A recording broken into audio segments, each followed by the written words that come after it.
You ever wonder why two people can stand on the very same street, looking at the very same picture of life, yet one only sees dead ends, while the other sees endless possibility? What creates that difference? What invisible force shapes how one mind feels trapped while another feels free? And could it be that reality itself is not fixed, but instead is bending and shifting according to the signals you send out every single moment? Because most people wake up and repeat the same routine. They go to work, they come back tired, they scroll through distractions, and deep inside there is a voice whispering that nothing ever really changes. It feels like a prison made out of invisible bars. The pressure builds until you start believing life is predetermined and that your path is already written. Yet the truth is more unsettling and more empowering. The world is not solid in the way you imagine.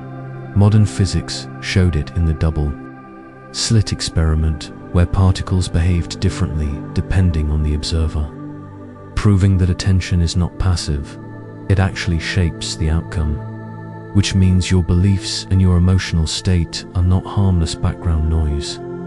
They are the blueprint for what shows up tomorrow. Think about how many times fear, doubt, and worry have blocked you. How many doors stayed closed because you could not imagine yourself worthy of stepping through.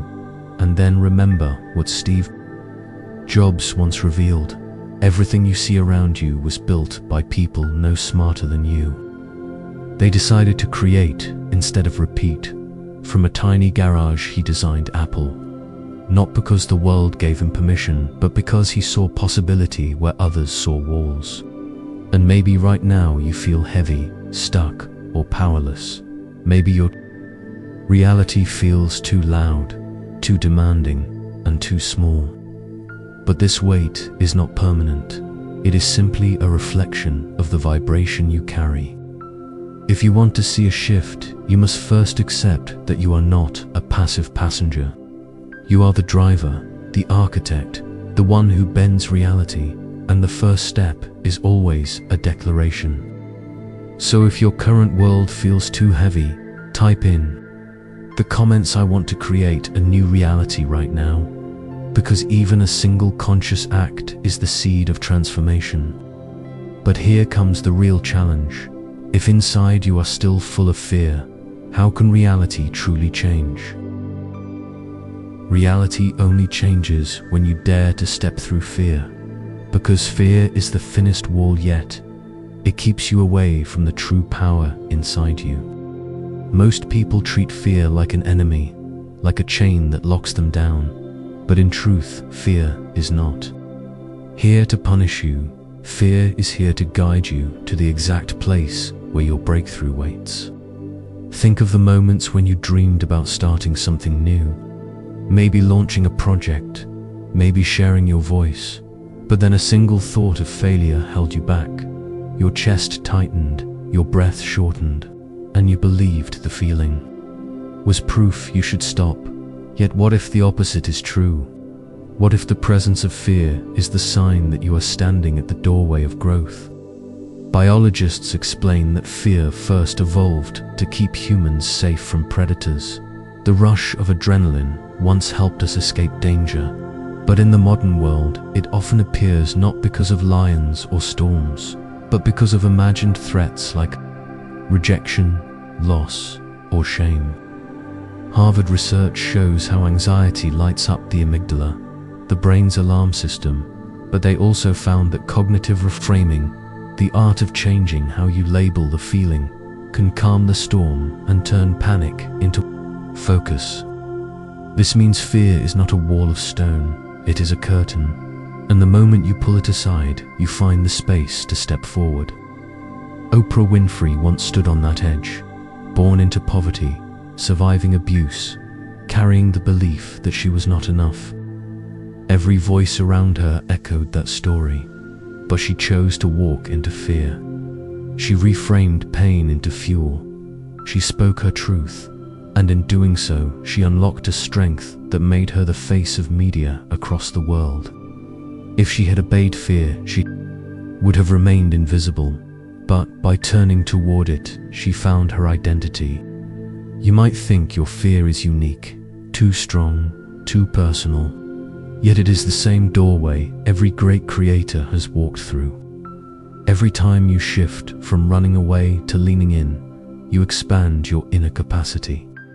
Imagine that moment when your heart beats fast before speaking in front of others. You could say, "This is terror," or you could name it as energy waiting to be expressed. The choice of meaning is yours. Fear only becomes a chain when you let it. Fear becomes a key when you see it differently. And each time you step forward, you reclaim power. If you have ever conquered even the smallest fear, maybe speaking up, maybe standing tall, then you are already proof of your strength.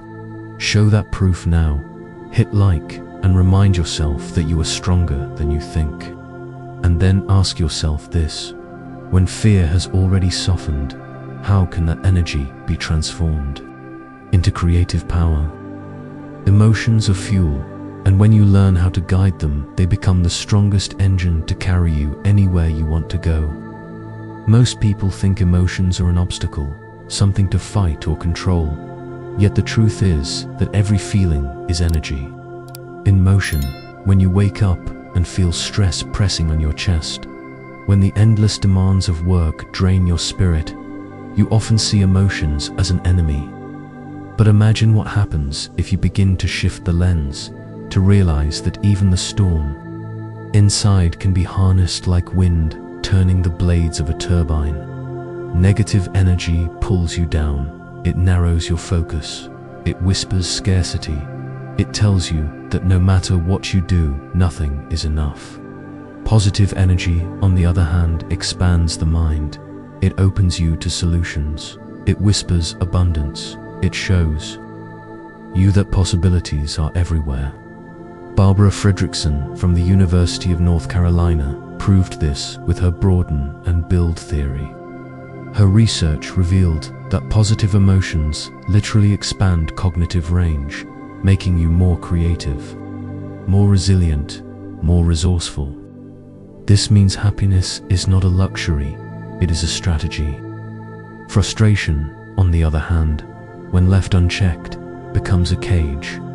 Yet when you name it, feel it, and redirect it, you gain momentum. Think about Walt Disney, a man once fired from a newspaper because his editor told him he lacked imagination. That rejection could have broken him, could have sealed his story as failure, but he used disappointment as fuel. He turned emotion into drive and built an empire that touched millions. If he had drowned in bitterness, there would be no Disney, no worlds of wonder. His life shows you that emotion itself is neutral until you decide how to use it.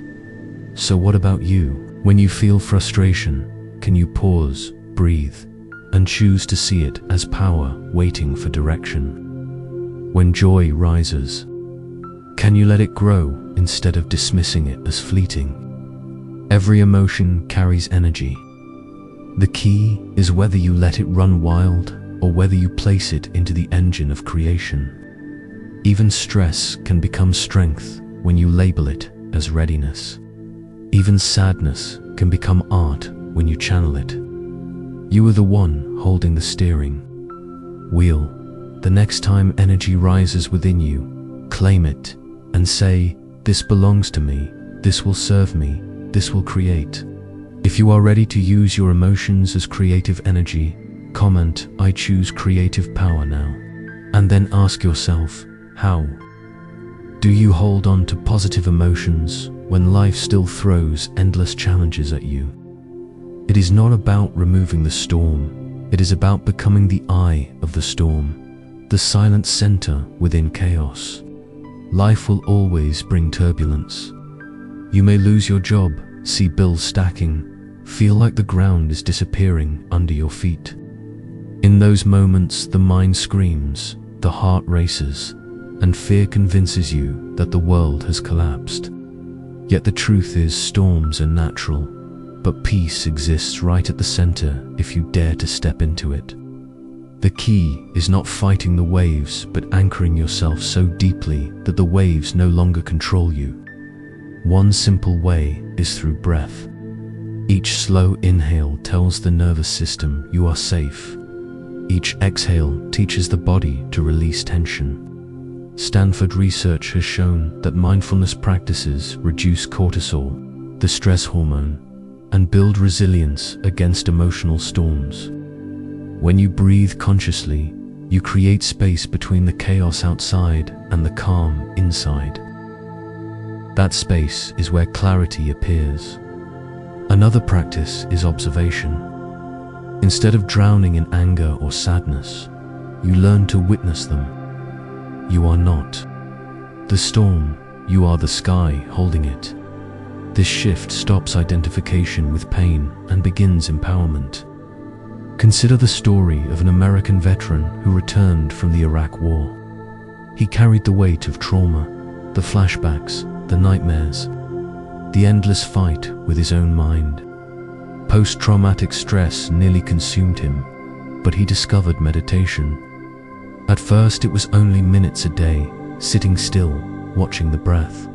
Slowly the nights softened, the fear loosened, the storms inside lost their grip. He rebuilt his life, and more than that, he founded a center to help other veterans heal through mindfulness. His story proves that even in the fiercest storms, you can find peace within. This does not mean denying difficulty, it means choosing how you meet it. Every challenge becomes a chance to practice stillness. Every storm becomes a teacher of strength. When you find calm in chaos, you stop being a victim and start becoming a master of your own state.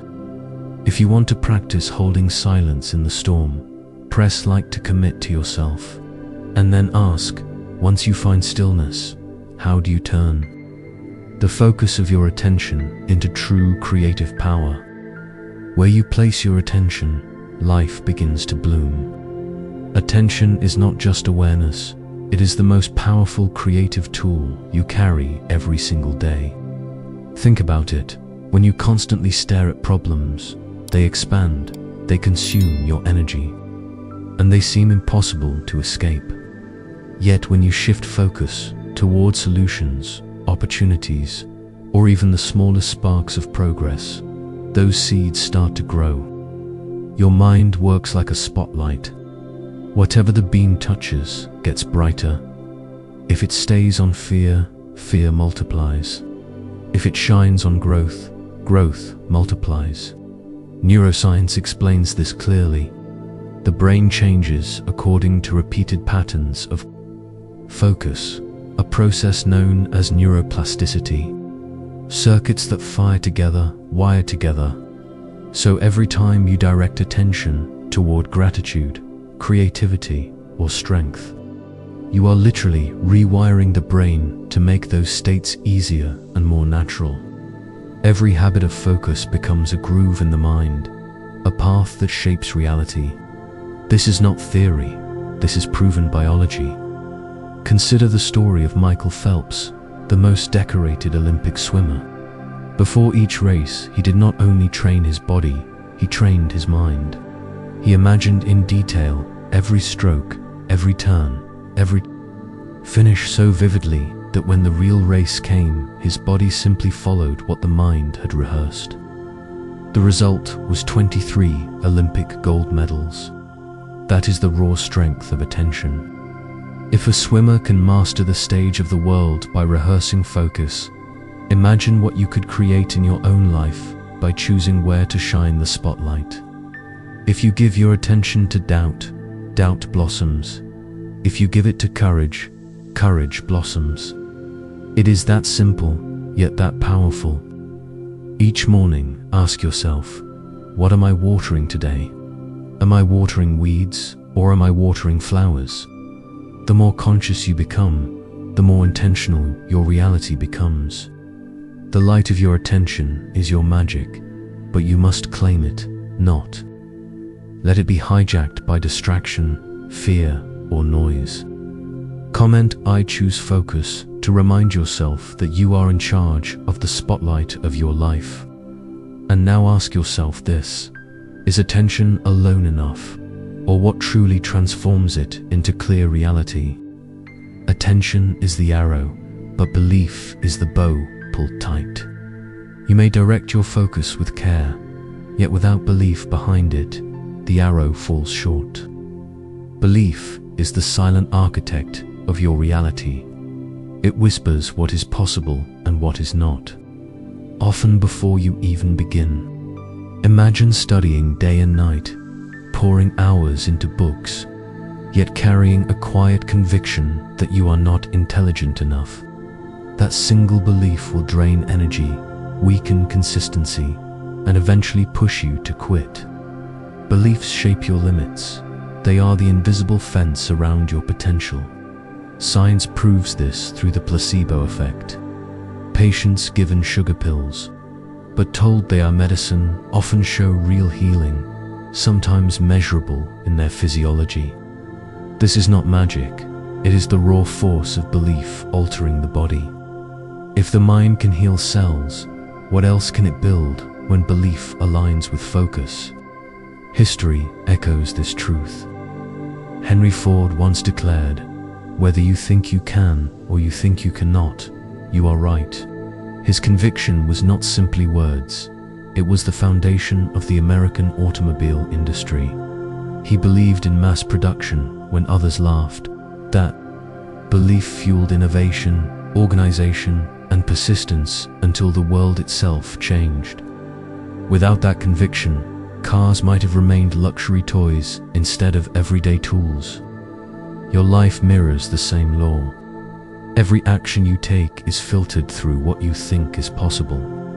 If you carry weak beliefs, your actions collapse under their weight.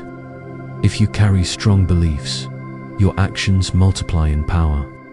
You can train belief like a muscle. Start with small wins. Prove to yourself daily that progress is real. Each step strengthens conviction until it becomes unshakable. Think of belief as the energy pulling the arrow. Without it, there is no flight. Your mind becomes aligned, your body follows, and reality responds. So ask yourself, what beliefs are you holding right now? Are they expanding you or caging you? You always have the choice to plant new ones, to nourish them until they grow. If you want to strengthen new beliefs, press like now as a marker of your commitment. And then ask, if belief alone feels fragile, what emotion has the power to lift it to the highest frequency? When you observe through love, every limit melts away. Love is not weakness, it is the highest frequency of creation, the field where barriers dissolve and possibilities expand. Anger constricts, fear contracts, resentment chains the heart, but love opens space where energy flows without resistance. Imagine being rejected. The sting of pain rises. The ego demands defense. Yet if you choose love and gratitude instead, the story shifts. You no longer drown in bitterness. You step into freedom. Gratitude reminds you of what is still present. Love reminds you of who you truly are. Together they synchronize the heart and the brain, aligning body and mind into harmony. Research from the HeartMath Institute proves that when people enter states of appreciation and compassion, their heart rhythms form coherent patterns that strengthen immunity, calm stress, and enhance clarity. This is not abstract. It is measurable biology. A coherent heart leads to a coherent life. Think of the American mother who lost her child in the tragedy of 9/11. She could have been consumed by despair, but instead she transformed pain into love by creating a scholarship fund that now helps thousands of children. Her choice did not erase grief, but it transmuted it into a wave of generosity that ripples far beyond her own life. That is the true power of love. It converts endings into beginnings, wounds into wisdom, and sorrow into seeds of growth. Each time you respond with love instead of anger, you change not only your inner world, but the energy you project outward. Your frequency shifts and life responds. Love is not an idea, it is a practice. It is how you greet strangers, how you forgive mistakes, how you honor the breath in your chest. In love, creation becomes effortless because resistance dissolves. Every dream requires a field to grow, and love is that fertile soil.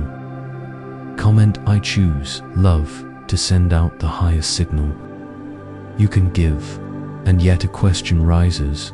Is love alone enough to make a dream solid, or is there still another step waiting for us? Only when you stop holding on so tightly can what you desire flow toward you. Letting go is not giving up. It is trusting the process of life. It is stepping aside so that the river can carry you instead of fighting against the current. The more you cling, the more resistance you create, and resistance blocks the very thing you are reaching for. Think of the times you obsessed over money, replaying the lack in your mind, feeling anxious with every bill, and notice how the more you worried, the further abundance seemed to slip away. Yet when you finally released the grip, opportunities arrived, not because you worked harder, but because your energy shifted. To let go is to move into the state of flow, where actions feel effortless and timing feels perfect. The psychologist Mihaly Csikszentmihalyi discovered that people perform at their highest when immersed in flow, losing track of time, no longer pushing but allowing. It is in that openness that genius reveals itself. This principle is mirrored in the story of Jeff Bezos. He had a stable career on Wall Street, security and recognition at his fingertips, but he chose to release the safety net. By letting go of certainty, he created space for Amazon to be born. His leap into the unknown was not reckless. It was surrender to a bigger vision. Letting go does not mean sitting still. It means moving with trust. It means acting without clinging to outcome. Your role is to plant, to water, but not to force the seed open. Life unfolds when pressure eases, and it is in this release that synchronicity appears, the right call, the unexpected meeting, the idea that feels like it comes from nowhere. Each moment you loosen your grip, you invite flow back into your path. Comment "I trust the flow" if you are ready to receive what is already yours. Yet a new question arises. Once you have learned to let go, how do you stay steady and not slip back into the fears that once controlled you? Strength does not come from a single spark, but from the steady rhythm of repetition. True transformation is not about sudden bursts of effort. It is about showing up again and again, even when the excitement fades, even when results are not yet visible. Think of the person who rushes into the gym with fire for 2 weeks and then disappears, expecting miracles, only to find frustration instead. Real power lies in consistency, in holding your frequency long enough for the universe to echo it back. Neuroscience calls this neuroplasticity, the brain's ability to rewire itself through repetition. Each time you return to the new pattern, you carve a stronger pathway until what once felt difficult becomes natural. That is why daily practices matter more than rare intensity. Consider the story of Sylvester Stallone. He wrote Rocky from a place of passion, but he faced over 150 rejections. Each door closed, yet he kept standing. His persistence was not glamorous, it was raw commitment. He believed in his vision so deeply that he refused to sell the script unless he could star in it himself. His refusal to quit turned rejection into triumph, transforming him into a Hollywood legend. Consistency is not about perfection, it is about alignment. It is about holding the vibration of who you wish to be until reality catches up. Each small action repeated, each thought rehearsed, each feeling anchored. They stack together like bricks until a new structure stands unshakable. Even when storms come, you return, you reset, you continue. That steady return is what builds resilience. Comment I choose consistency if you are ready to hold your new frequency without breaking. Because when you decide to be unwavering, life begins to respond with clarity, opportunities, and support that match your persistence. And yet a final question rises when you have become consistent. What is the last step that transforms you into a true creator of your reality? The moment you choose to act, you officially become the creator of your reality. Knowledge alone does not change your world. Reading books, watching videos, collecting ideas will never shift anything if you do not move. Change only happens when thought turns into motion, when inspiration becomes a step. Even the smallest step taken today carries more power than endless waiting for the perfect moment. Science calls this implementation intention. Researchers at New York University found that when people write a specific plan, when they decide exactly when and how they will act, their chances of success double. Action is the bridge between vision and manifestation. Without it, dreams stay trapped in the mind. Think about Elon Musk. He did not just imagine rockets. He did not just talk about exploration. When everyone called him unrealistic, he created SpaceX. His willingness to take action when others doubted him is what built one of the most revolutionary companies on Earth. You might not be launching rockets, but your leap matters just as much in your own reality. It could be making a call, writing one page, signing up for that course, speaking the words you have held back. These small movements open doors that thinking alone never can. Each step signals to the universe that you are serious. Each choice aligns your frequency with creation. If this message touches something inside you, like this video, comment I choose to be the creator and share it with the person you want to join you on this journey. Gratitude is powerful. Thank you for choosing to spend your attention here out of millions of videos. That choice is already your first act, and the universe is listening right now. So what will you do in this moment to prove to yourself that you are ready to move from dreaming into becoming?